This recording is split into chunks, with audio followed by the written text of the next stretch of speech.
और उसने साफ बोला कि प्राकृतिक परिवेश में दी जाने वाली शिक्षा महत्वपूर्ण है, क्योंकि स्कूल जो होता है बच्चों का रियल स्थान नहीं है, और अगर रियल नहीं है तो वो उसका कृत्रिम वातावरण है, और इसी का चाहिए। ये इसका विकल्प आपका बी यहां पर 100% यहां पर राइट होगा, लगा लीजिएगा। अब बच्चे यहां पर रूसो के बारे में एक बात ध्यान रखिएगा। हम सभी जानते हैं कि रूसो ने एक पुस्तक लिखी थी, उस पुस्तक का नाम एमील था, और एमील एक काल्पनिक पात्र था जिसने अपनी किताब का नाम भी एमील रखा, और कैरेक्टर का नाम भी एक काल्पनिक एमील बच्चा हुआ करता था। इतना ही नहीं दोस्तों, रूसो ने एक पुस्तक भी लिखी है जिसको सोशल कॉन्ट्रैक्ट के नाम से जानते हैं। इतना ही नहीं, रूसो प्रकृतिवाद का पिता भी माना जाता है, और प्रकृतिवाद के साथ साथ इसने कहा था, प्रकृति की ओर लौटने की बात कही थी। अब मोस्ट इंपॉर्टेंट सारे बच्चे यहां पर ये जो चल रहा है ध्यान रखना। सर, महात्मा गांधी तो आपके वर्धा योजना दिए थे, और ये वर्धा योजना महात्मा गांधी 1937 में दिए थे, जिसको हम बुनियादी तालीम के नाम से, बुनियादी नई तालीम के नाम से जानते हैं। मुझे उम्मीद है कि यहां तक आपको दिक्कत होने वाली नहीं है। ये जॉन डीवी जो हैं, हम सभी लोग जानते हैं कि गुण किताब है जो लिखी गई थी आपकी जॉन डीवी के द्वारा, और हर एक व्यक्ति जानता होगा कि सर इसका अर्थ आपका सुनने से रिलेटेड है, ध्यान में रखिएगा। फैजाबाद में बिल्कुल नहीं, हो ही नहीं सकता। हैदराबाद में नहीं सर, दोस्तों हैदराबाद में तो मानसिक संस्थान है राष्ट्रीय, तो सर सी तो आपका बच्चे हो नहीं सकता। मुरादाबाद कोई फैंसी नहीं है, यहां पर ध्यान में रखिएगा। मुंबई के बांद्रा में आपका हेयर एंड लिसनिंग यानी कि सुनने से रिलेटेड, जो स्पीच से रिलेटेड जो श्रवण है, ये संस्थान मुंबई में है, और इसको हम ध्यान रखना है अली यावर, ध्यान रखना अली यावर जंग राष्ट्रीय श्रवण संस्थान के नाम से जानते हैं, और ये मुंबई है आपका, बंबई ध्यान में रख सकते हैं। मुझे उम्मीद है कि यहां तक आप क्वेश्चंस कर पा रहे होंगे। बी विकल्प डेफिनेटली आपका राइट। क्या आप जानते हैं, जैसे आप पुनर्वास परिषद अधिनियम पढ़ेंगे ना, तो भारत में ऐसे बहुत सारे संस्थान हैं जो किसी ना किसी दिव्यांगता से रिलेटेड हैं। जैसे आप चित्रकूट जाएंगे ना बच्चे, तो चित्रकूट बहुत फेमस है। आपने महाराज हमारे देश के जो महागुरु हैं भद्राचार्य जी का नाम आपने सुना होगा, तो भद्राचार्य जी के नाम से ही चित्रकूट में आपका राष्ट्रीय विश्वविद्यालय दिव्यांग है, और ये चित्रकूट में 2001 में आया था, और महाराज के नाम से ये ध्यान रखिएगा, स्वामी भद्राचार्य के नाम से विश्वविद्यालय है आपका, ध्यान में रखेंगे। ये है आपका कहां पर, चित्रकूट में। और आप जानते ही हैं कि दिव्यांग वाली बात तो यहां पर आएगी ही आएगी। मुझे उम्मीद है कि यहां तक आप कर पा रहे होंगे, और करने के बाद आप सेशन को समझ भी पा रहे होंगे, ध्यान रखिएगा। ठीक, अगले क्वेश्चंस पर आते हैं। तीसरा क्वेश्चंस यहां पर ये है सामने, और तीसरे क्वेश्चंस को ध्यान से देखेंगे।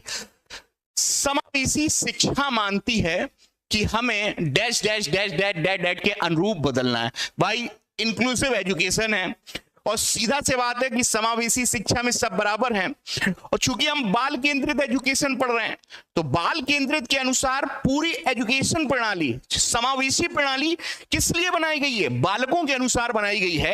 तो पूरा का पूरा सिस्टम हो या तंत्र हो या पाठ्यक्रम हो, हर चीज बालकों को केंद्र में रख के उनको ध्यान में रखकर तैयार की जाती है। बालक नहीं होता है, बालक के अनुसार ध्यान रखना है यहां पर। अब देखते हैं, हमें बच्चों को व्यवस्था के अनुसार बिल्कुल नहीं, व्यवस्था को बच्चों के अनुसार होना चाहिए। व्यवस्था यानी कि तंत्र हो गया, सिस्टम हो गया, ये बच्चे के अनुसार होगा। मुझे उम्मीद है कि बी फॉर बॉय फॉर बकरा डेफिनेटली यहां पर राइट आंसर। आपने हर एक गतिविधि चाइल्ड सेंटर्ड एजुकेशन में बालकों को ध्यान में रखकर तैयार की जाती है, और ये मैं ही नहीं कह रहा, आपके फादर हैं जॉन डीवी साहब, जो प्रोग्रेसिव एजुकेशन के, प्रयोगशाला एजुकेशन के पिता भी माने जाते हैं। ध्यान रखना, इतनी बात हो गई। अगले प्रश्न पर आएंगे, मुझे उम्मीद है। आगे आते हैं, चौथे क्वेश्चन को ध्यान से देखेंगे। शिक्षक के द्वारा पाठ पढ़ाने के लिए तैयार की गई योजना कहलाती है। ध्यान से देखना, पाठ की प्लानिंग कर रहा है और पाठ को हम लोग लेसन के नाम से जानते हैं, यानी कि पाठ योजना हो गई यहां पर।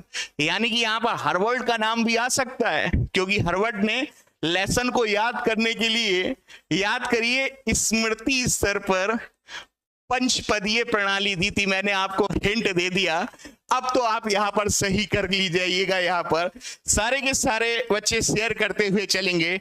बच्चे, इकाई योजना तो यूनिट से रिलेटेड तो मॉरिसन ने दिया था, जैसा कि आप जानते हो, और मॉरिसन ने बोध स्तर पे काम किया है, 500 पान दिए हैं, तो ये तो होगा ही नहीं। क्योंकि यहां पर लेसन प्लानिंग है, तो यहां पर बी विकल्प हार्वर्ड की पंचपदीय प्रणाली जो आपकी स्मृति स्तर पर होगी, डेफिनेटली यहां पर बी, हर एक बच्चा यहां पर हार्वर्ड की पंच प्रणाली को जोड़कर लेसन प्लानिंग पाठ योजना के 5 स्टेप आपको मिल पा रहे होंगे। फोर्थ का यहां पर बी, यहां पर हर एक बच्चा है। सी क्यों लगा रहे हो? हार्वर्ड ने पाठ्यक्रम के पेड़ नहीं बताया, लेसन पाठ्यक्रम तो होता है करिकुलम। हार्वर्ड की पंचपदीय प्रणाली जो है ना, वो लेसन से रिलेटेड है। एक शब्द से यहां वहां हो जाएगा, आप पाठ्यक्रम लगाएंगे तो करिकुलम बन जाएगा। नहीं, करिकुलम तो बहुत व्यापक होता है। और जबकि हार्वर्ड ने लेसन प्लानिंग की बात करी है स्मृति स्तर पे, तो सी वाले तो भूल के मत करिए, क्योंकि ये करिकुलम है।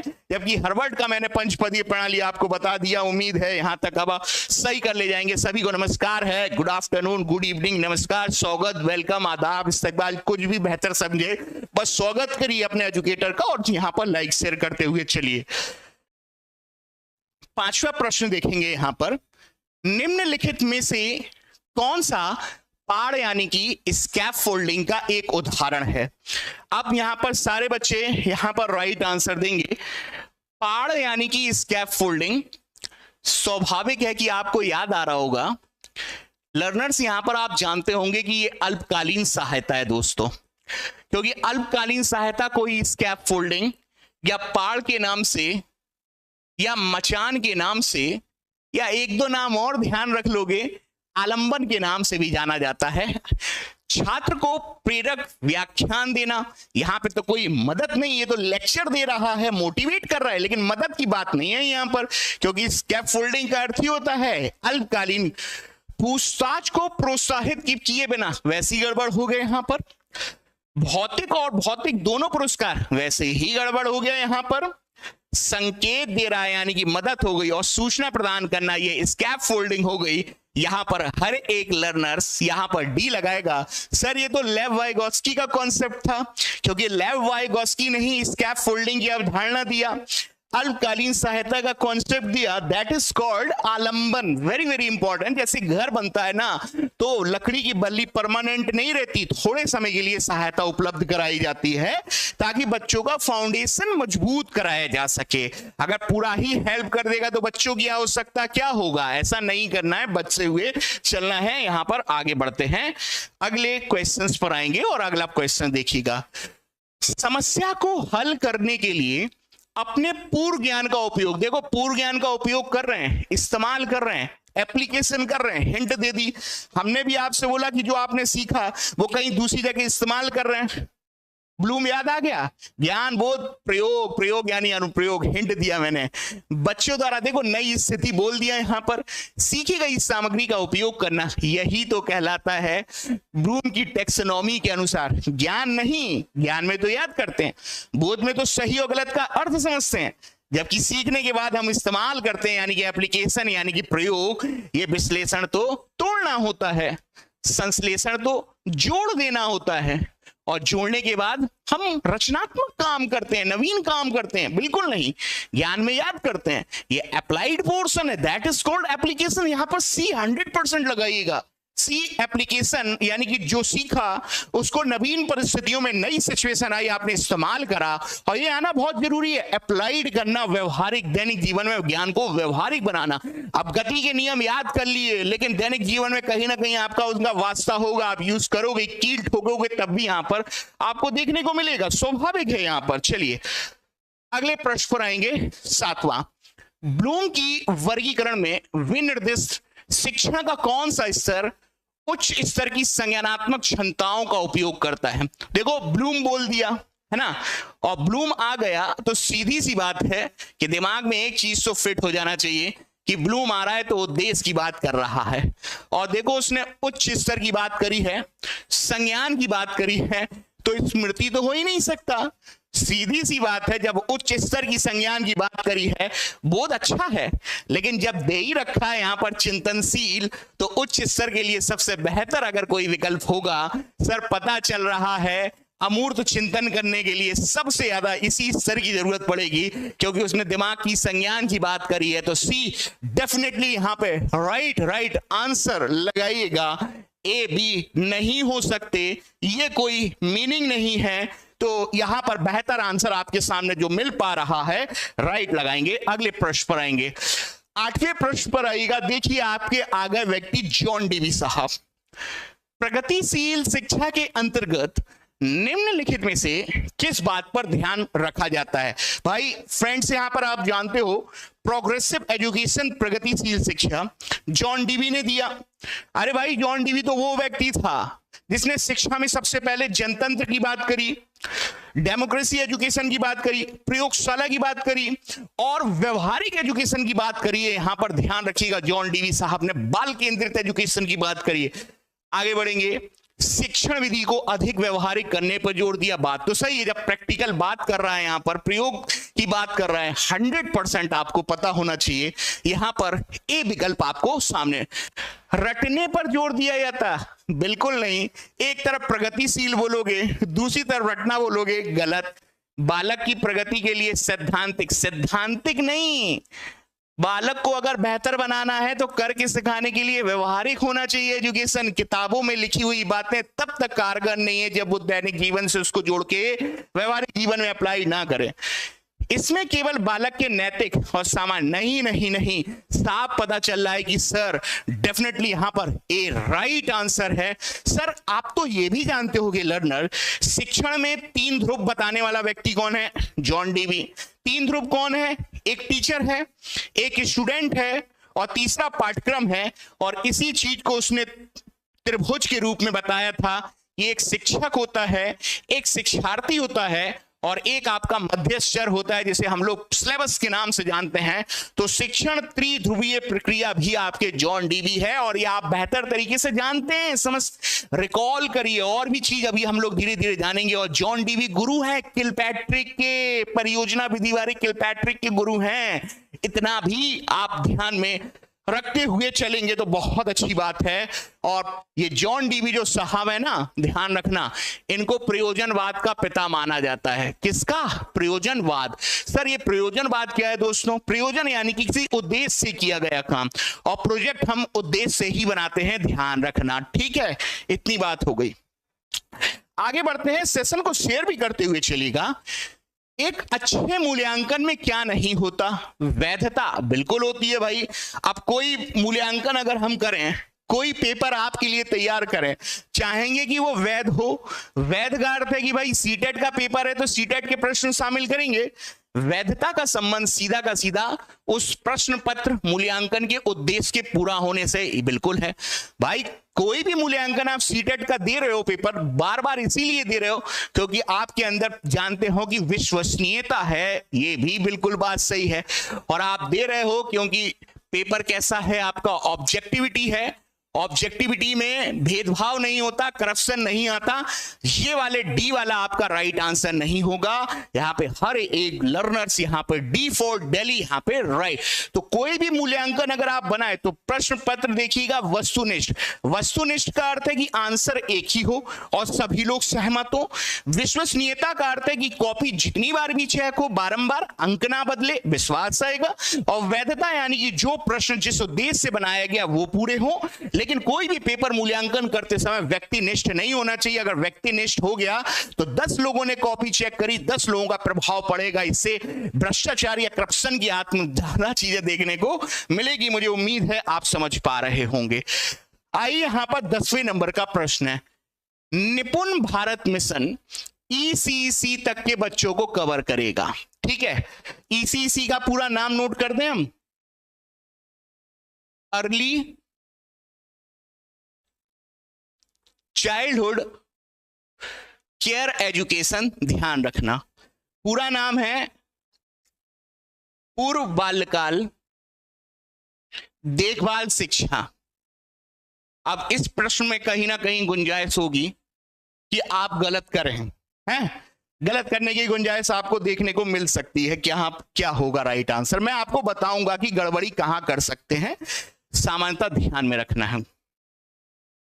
क्या आंसर आ रहा है?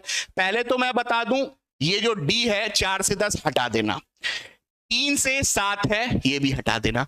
अब बच्चे फंसेंगे, या तो ए आंसर लगाएंगे या बी आंसर लगा। अब मेरी बात ध्यान से सुन लेना, सर क्या बोलना चाह रहे हैं।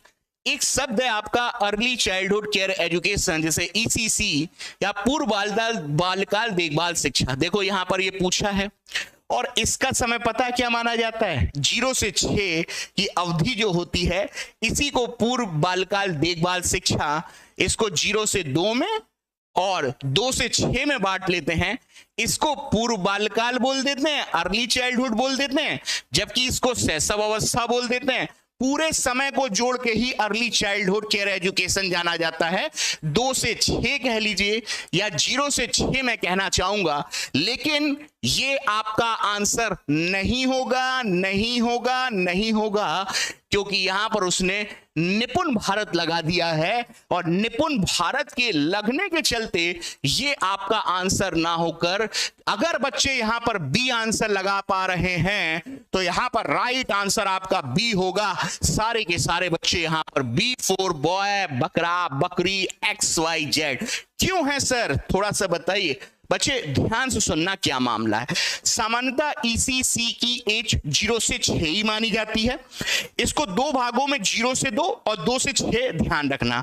0 से 2 शैशव कहलाता है, 3 से 6 पूर्व बाल्यकाल कहलाता है। दोनों को जोड़ के ही अर्ली चाइल्डहुड केयर एजुकेशन जो हमारे विकास का आरंभिक चरण है। लेकिन इसका आंसर 2 से 6 हम इसलिए नहीं ध्यान रख रहे हैं, 0 से 6 इसलिए नहीं ध्यान रख रहे हैं क्योंकि वहां पर निपुण ऐड कर रखा है। क्योंकि यहां पर हमेशा ध्यान रखना कि निपुण के अंतर्गत 3 से 9 वर्ष वर्ग के बच्चों को शामिल किया जाता है, इसलिए। और सर इसका नाम क्या है, ध्यान दीजिएगा। एन से नेशनल होता है, आई से सर यहां पर फ्रेंड्स इनिशिएटिव होता है, पी से ध्यान रखना यहां पर प्रोफिशिएंसी होता है, नेशनल इनिशिएटिव प्रोफिशिएंसी। आर आपको दिखाई नहीं दे रहा होगा, साइलेंट है, रीडिंग है। यू से है आपका अंडरस्टैंडिंग, ध्यान रखना बहुत इंपॉर्टेंट है। और एन से है या आपका न्यूमरेसी। सर इसका अर्थ क्या है, एक बार बता देंगे? इसका अर्थ बच्चे इस प्रकार से है कि जो 3 से 9 वर्ष के बच्चे हैं उनके 2 चीजें मजबूत कराना है। एक क्या, रीडिंग, पढ़ने से रिलेटेड बच्चे लिखना पढ़ना मौलिक समझ सीख पाए, और दूसरा ये न्यूमरेसी यानी कि गणित की मौलिक समझ विकसित कर पाए। कितनी आयु के बच्चे? 3 से 9 वर्ष के। 2 फाउंडेशन को मजबूत करने के लिए निपुण भारत आया गया है, और इसी के भीतर अर्ली चाइल्डहुड केयर एजुकेशन भी आता है। चूंकि निपुण बोल दिया इसलिए यहां पर ध्यान रखना है। यहां पर क्या बोल रहा है, यहां पर ध्यान रखेंगे। चलिए अगले प्रश्न पर आएंगे, यहां पर प्लीज आंसर देंगे। क्या होने वाला है? शिक्षार्थी केंद्रित विधि। शिक्षार्थी केंद्रित का अर्थ हो गया चाइल्ड सेंटर्ड, और जब चाइल्ड सेंटर्ड हो गया, और चाइल्ड सेंटर्ड तो आज का मेथड है, जबकि व्याख्यान तो प्राचीन विधि होती है जहां पर टीचर हेड होता है, वो रटाने का काम करता है। ये तो होगा नहीं। निर्देश आदेश अच्छी बात नहीं है। निगमन चीजों को, तथ्य को, सूत्र को याद करने से रिलेटेड है, यानी कि जो उदाहरण के द्वारा बच्चों को अगर समझाया जा सके, जो बालकों को ध्यान में रख के केंद्र है, तो वो आपकी आगमन विधि से बेहतर आपका कुछ हो ही नहीं सकता। क्योंकि यहां पर उदाहरण से नियम की ओर बढ़ते हैं, इसलिए स्वाभाविक ए होगा। बी इसलिए नहीं है क्योंकि यहां पर नियम या तथ्य या सूत्र याद कराए जाते हैं, नियम से उदाहरण जाते हैं, तो संभव आपका ये नहीं होगा। व्याख्यान आपका प्राचीन है, लेक्चर ज्यादा उपदेश मत दे, ज्यादा भाषण मत दे। प्राचीन काल में भाषण ही तो दिया जाता था, बच्चे याद करते थे, सुनते थे, एक तरफा टीचर बोलता जाता था। ये परंपरागत है और ये आपके सिस्टम में अब नहीं चलता। यहां पर सारे के सारे बच्चे ध्यान देंगे। यहां पर आगे आते हैं 12वें नंबर का प्रश्न है और 12वें नंबर के प्रश्न को यहां पर ध्यान से देखते हुए चलिएगा और सेशन को शेयर भी कर दीजिएगा, अपने तरफ से कर सकते हैं चाहे तो। शिक्षण का कौन सा स्तर सर्वोच्च होगा, ध्यान से रख दीजिएगा। स्मृति स्तर हो ही नहीं सकता, बोध स्तर दूसरे पर आता है सर, यहां पर परावर्ती स्तर, यहां पर अगर बच्चों का यहां पर बी आ रहा है तो स्वाभाविक 100% आप लोगों का सही होगा। देखिएगा ध्यान से, मैं यहां पे बना रहा हूं, क्यों बना रहा हूं यहां पर देखिएगा। तीन ही स्तर होते हैं, एक स्मृति, दूसरा होता है बोध जिसको हम समझ के नाम से जानते हैं, सही और गलत में अंतर करते हैं।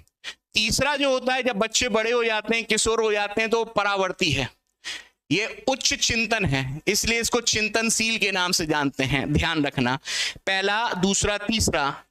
स्मृति स्तर पर ध्यान रखना दोस्तों, हार्वर्ड का नाम आएगा क्योंकि हार्वर्ड ने पंचपदीय इसी से रिलेटेड पाठ योजना की तैयारी करी थी, ध्यान में रखना है। यहां पर बोध स्तर पर ध्यान रखना है, यहां पर मॉरिसन का नाम आता है, मुझे उम्मीद है कि 3 स्तर हैं और यहां पर सर्वोच्च अगर कोई है तो परावर्ती है, परावर्ती को ध्यान रखना, उच्च चिंतन के नाम से जानते हैं और यहीं पर बच्चों में रचनात्मकता का विकास होगा और यहीं में बच्चे आलोचनात्मक चिंतन का निर्माण भी करना सीख पाएंगे कि होता क्या है, सबसे ज्यादा विश्लेषण, यानी कि सही आंसर स्वाभाविक है कि यहां पर बी आंसर लगा लेना चाहिए और आप लोग लगा भी लिए होंगे, कोई दिक्कत नहीं।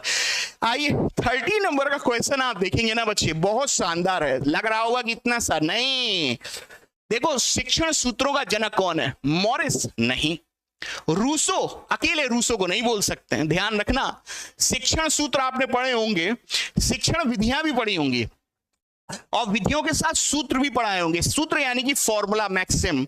और शिक्षण सूत्र का जनक अगर किसी को माना गया है तो स्पेंसर का नाम आता है, मैं चाहूंगा कॉमोनियस भी आता है, रूसो भी आता है, लेकिन 1% लगाना हो ना तो स्पेंसर लगाइए यहां पर, बी यहां पर right right right right right right answer है sir. Rousseau Rousseau Rousseau Rousseau Rousseau sir, Rousseau Rousseau क्या क्या लेकर आया था, क्या क्या लेकर आया था? प्रकृतिवाद का पिता। दूसरा क्या बोला इसने? प्रकृति की ओर लौटने की बात करी। पुस्तक का नाम क्या था? एमिल काल्पनिक बच्चा। एक किताब का नाम क्या लिखा था? सोशल कॉन्ट्रैक्ट लिखा था। इतना सब कुछ हम लोग कर रहे हैं और देखो इसने स्कूली शिक्षा का विरोध किया है, इसने परिवार के परिवेश की शिक्षा का सपोर्ट किया था, किसने? जैक रूसो ने, ध्यान में रखेंगे। आगे बढ़ते हैं, 14 नंबर के प्रश्न पर आइएगा और मैं चाहूंगा जितने भी लर्नर्स हैं यहां पर राइट आंसर दीजिएगा। भारत में विकलांग बच्चों के लिए एकीकृत शिक्षा के लिए केंद्र प्रायोजित योजना में लोकार्पित की गई 74 में, 95 में, 1980 में, 92 में। प्लीज प्लीज प्लीज प्लीज सारे लर्नर्स एक बार सेशन को अपने तरफ से शेयर करते हुए चलिएगा, प्लीज आप लोग देखिएगा। अगर आप चाहते हैं कि सीख सकें और मैं भी आप लोगों के बीच में हर एक संभव प्रयास कर रहा हूं, एफर्ट कर रहा हूं, तो प्लीज लाइक करिए, शेयर करिएगा अपने एजुकेटर की। अगर आप चाहते हैं यहां पर सीख सकें तो प्लीज प्लीज प्लीज यहां पर कंजूसी नहीं करना है, करते हुए चलेंगे तो मुझे भी अच्छा लगेगा तो आप लोगों के लिए और बेहतर से बेहतर करने का मन करेगा, मैं चाहता हूं, इसलिए आप लोग मजे से एंजॉय करते रहें। हाँ, अब देखो आंसर गलत आना प्रारंभ हो गए हैं। अगर आप बी बोल रहे हो गलत है, सी बोल रहे हो गलत है, डी बोल रहे हो ये भी गलत है, ए डेफिनेटली यहां पर ए फॉर एप्पल, अनार आपका राइट आंसर है। ध्यान दीजिएगा, यहां पर एक मैंने शब्द लिखा है, ध्यान रखना, IEDC, नोट करेंगे। पूरा नाम क्या है देखिएगा। आई से होता है इंटीग्रेटेड, पूरा हिंदी में भी नोट करूंगा। ई से होता है एजुकेशन और डी से होता है डिसेबल्ड और सी से होता है चाइल्ड। अब इसको हिंदी में इंटीग्रेट को हम लोग बोलते हैं एकीकृत, यानी कि बच्चों को, दिव्यांग बच्चों को एक कर देना। एकीकृत शिक्षा, दिव्यांग, इसके शब्दों को जोड़ोगे तो बालक निकल कर आ जाएगा। यानी कि 1974 में समावेशी शिक्षा को प्रोत्साहित करने के लिए भारत सरकार ने एक मिशन की शुरुआत करी जहां पर दिव्यांग को सामान्य बालकों के साथ जोड़ा जा सके, और जोड़ने को इंटीग्रेट कहते हैं। तो प्लान निकल के आया integrated education for disabled child, यानी दिव्यांगों को सामान्य के साथ जोड़कर एक करके इंटीग्रेट करना। और ये मिशन आपका 1974 में आया था, कोई संदेह ही नहीं है। यहां पर आप कमेंट करके बताएंगे तो यहां पर ए यहां पर राइट होगा, यहां पर ध्यान रखना। कमेंट करिए पीडब्ल्यूडी एक्ट कब आया यहां पर। चलिए आगे बढ़ते हैं। 15वें नंबर का प्रश्न बहुत शानदार है। यहां पर किस शिक्षा नीति तहत 1857 में कलकत्ता, मद्रास, बंबई में विश्वविद्यालय की स्थापना की गई? कितना अच्छा प्रश्न है, और मैं देख पा रहा हूं आप लोग सही करेंगे। देखिएगा 15वें नंबर का प्रश्न है, और 15वें नंबर के प्रश्न को राइट दीजिएगा। क्या होने वाला है यहां पर? हाँ, क्या आएगा यहां पर? मैं आपको बता देता हूं, आप लोग आंसर दे रहे होंगे। अगर आपको लग रहा है ए लगाएं तो मैं चाहूंगा मत लगाइएगा। अगर आपको लग रहा है बी लगाएं तो मैं चाहूंगा नहीं लगाएं। अगर आपको लग रहा है यहां पे डी लगाया जाए तो बिल्कुल नहीं लगाना है। दोस्तों यहां पर सही आंसर है वुड डिस्पैच। आगे आते हैं, पहले आंसर लगा लीजिए वुड डिस्पैच। अब मेरी बात को ध्यान से सुनिएगा, ये लिखा मैंने वुड डिस्पैच, ठीक है, और पूरा नाम चार्ल्स वुड डिस्पैच था, जो अंग्रेज यानी कि ईस्ट इंडिया कंपनी में बोर्ड ऑफ कंट्रोल के अध्यक्ष हुआ करते थे। इन्होंने क्या तैयार किया?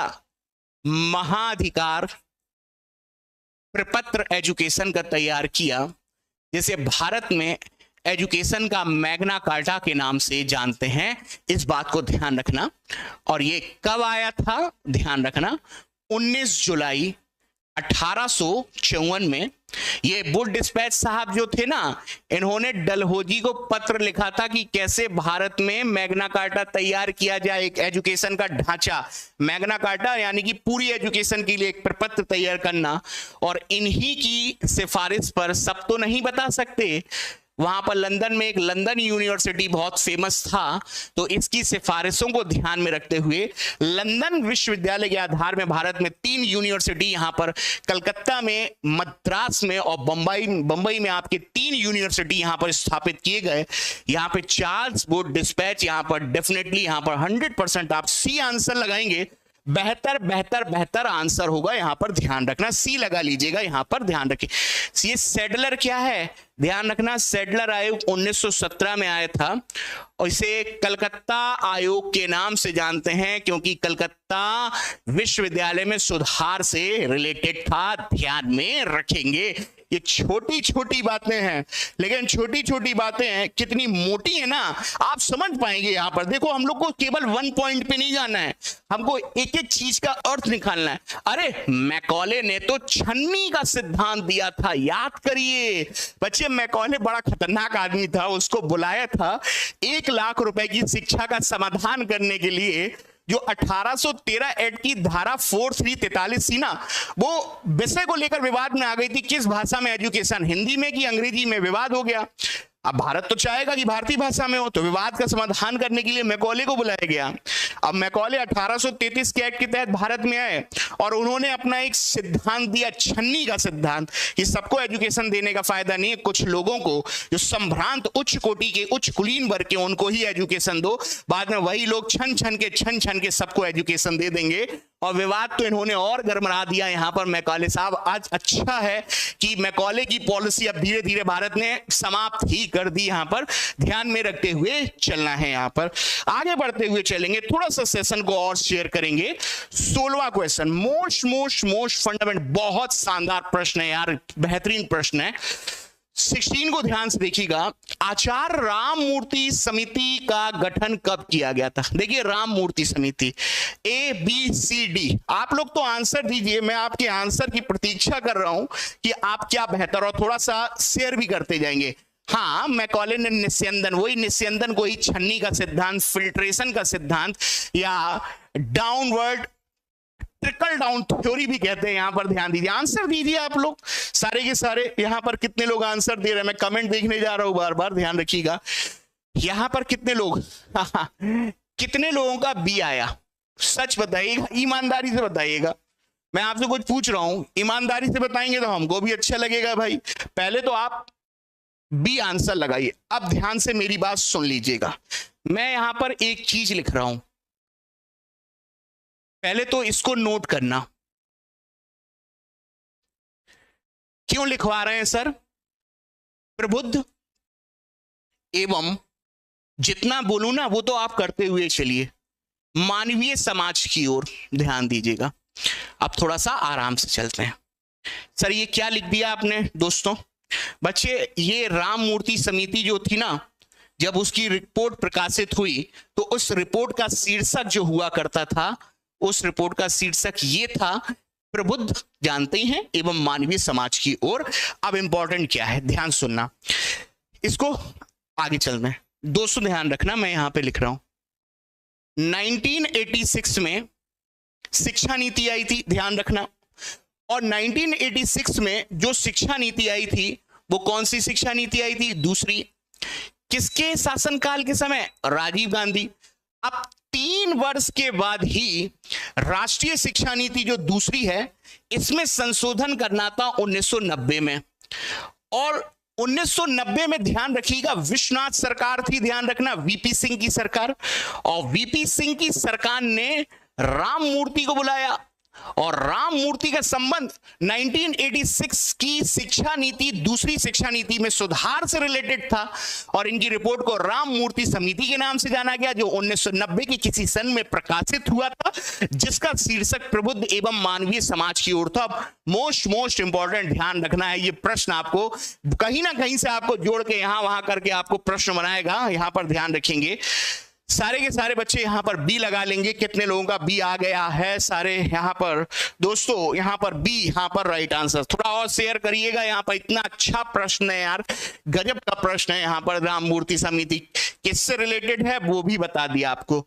आगे आएंगे, यहां पर अगले प्रश्न पर आते हैं। और अगला प्रश्न यहां पर क्या है, ध्यान से देखिएगा क्या बोलते हैं यहां पर। प्लीज प्लीज प्लीज एक बार टीवी, हाँ 17वें नंबर का प्रश्न है। और 17वां क्या बोल रहा है? राष्ट्रीय संचालन समिति के अध्यक्ष थे। कौन थे भाई राष्ट्रीय संचालन समिति के अध्यक्ष? Professor Yashpal, professor doctor Krishna Kumar और प्रोफेसर अरविंद कुमार और प्रोफेसर गोपाल गुरु। ध्यान से दीजिएगा आंसर।